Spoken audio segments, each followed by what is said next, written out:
Hello guys, my name is Robert Berciaga, and today we're going to be talking about universal asynchronous receiver transmitters and integrated circuits, or I2C. Specifically, we're going to be talking about the DSD HM-10 Bluetooth device, and we will be using two Arduino boards, one to act as the master and one to act as the slave.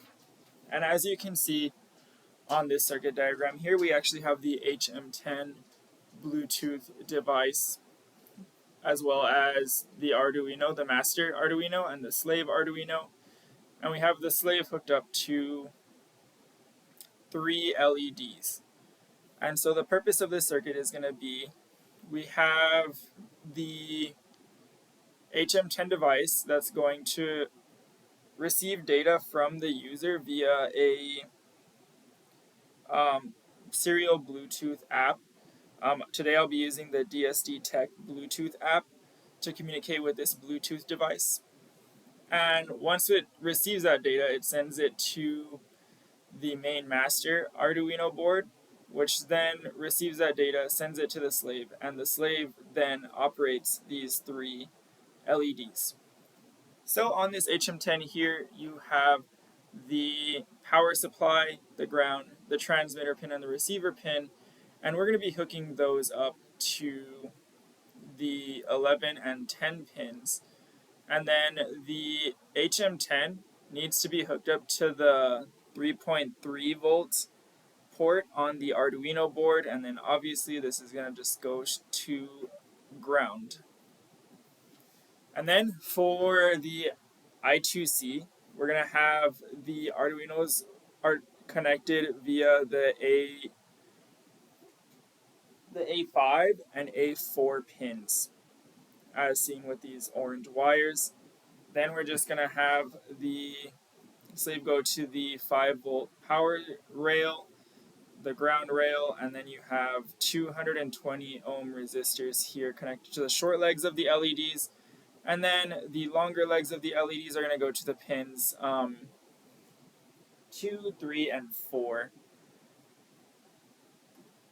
For the code, we are actually going to be using 2 different codes here, one for the slave Arduino and one for the master Arduino. So starting with the master Arduino, we do have to use the wire.h library just to ensure that the 2 devices talk to each other.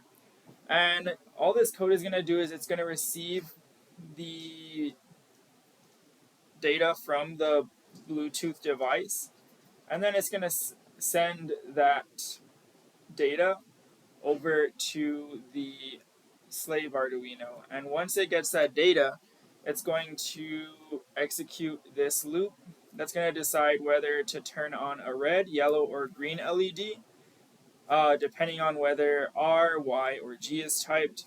And then if any other letter or data is sent that isn't those 3 characters, the device will turn off all the LEDs. Alrighty guys, and here we have the actual circuit itself. This is the circuit that I'll be using today.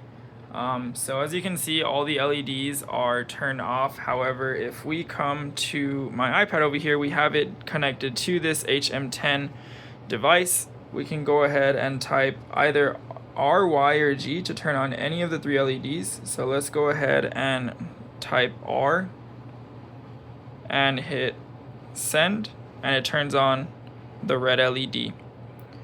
Next, we can actually go ahead and type G and then hit send, turns on the green LED. We can also type Y to turn on the yellow, and we can type any other value such as, let's say, Q, and hit send, and it turns off all the LEDs.